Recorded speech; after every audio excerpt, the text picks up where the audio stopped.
Nicole's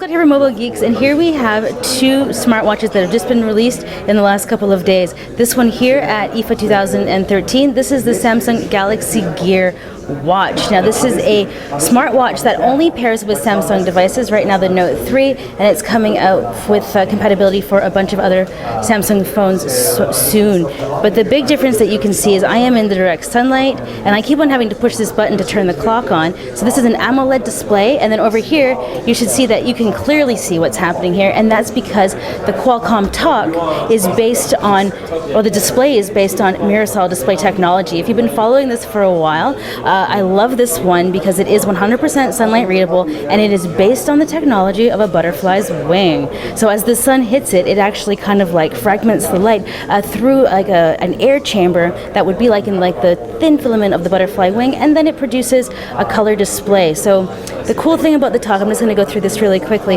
is if you kind of tap down here, it brings up the menu, so you can see that this is full color. So this is full. Actually, we're going to go into the shade because there's no way that you're going to be able to see the Samsung Galaxy Gear if I stay in the sun. So here we go. We'll pull this down. Oh, here we go. Oh, I'm taking photos. Hold on. So there we go. So you can see that. Ooh, it went on to battery save there. All right. So you can see that we have a full menu here. Open this up. We also have a full menu here. So the interfaces are pretty different. This just kind of goes up and down like this. This is actually a version of Android here on the Galaxy Gear. So you can see that there are, there's a pedometer, there's music. Now if we kind of click into the music, we click into the music over here. Actually, I wish I could see this a little bit better. If I double tap up here, this turns on the backlight. Now this is really aggressive with turning off the screen because the display on the Gear actually pulls a lot of power, whereas the Mirasol display is like under half a watt. So one of the things that I do like, this is not connected, but the thing is that this is saying not connected as well. But the big difference is that this comes with 4 gigabytes of onboard storage, and this comes with 412.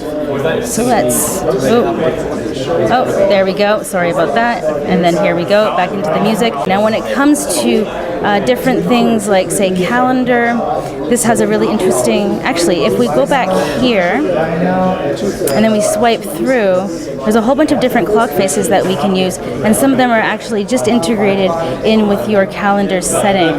So there's one with just a stock price there. Let me turn the backlight on so it's easier for you to see. There we go. So there's a lot of information readily available that will update for you as your smartwatch is connected to your camera. Now, here we go. Here's with the reservation there. But if we head on over here, you can see that we have the entire calendar list. Now, this isn't connected, but you can still see all of the information.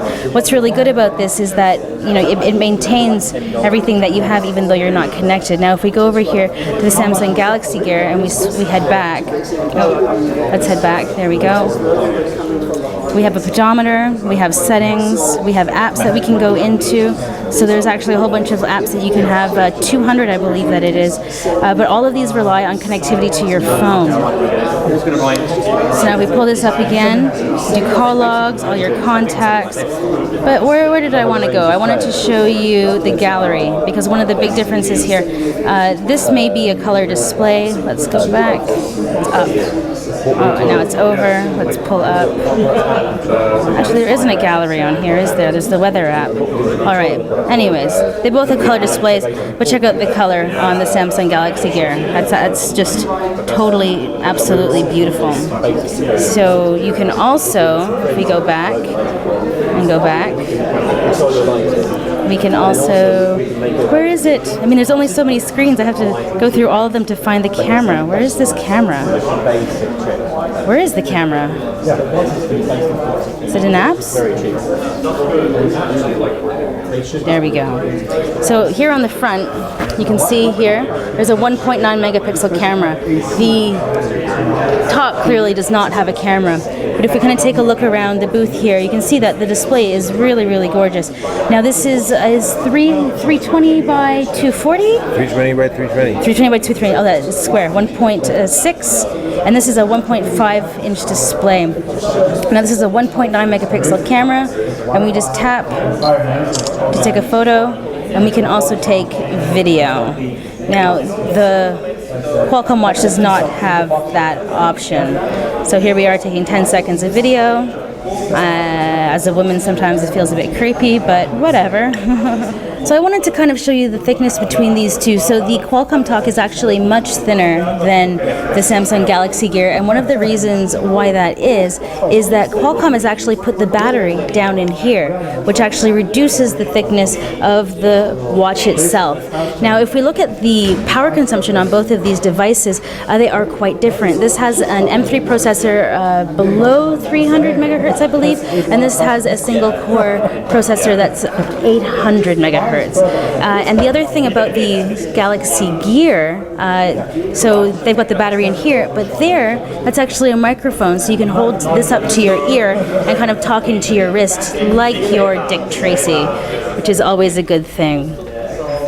So that's just been a quick look comparing the Samsung Galaxy Gear to the Qualcomm Talk. I'm Nicole Scott from Mobile Geeks, taking a look at what's new in the smartwatch space.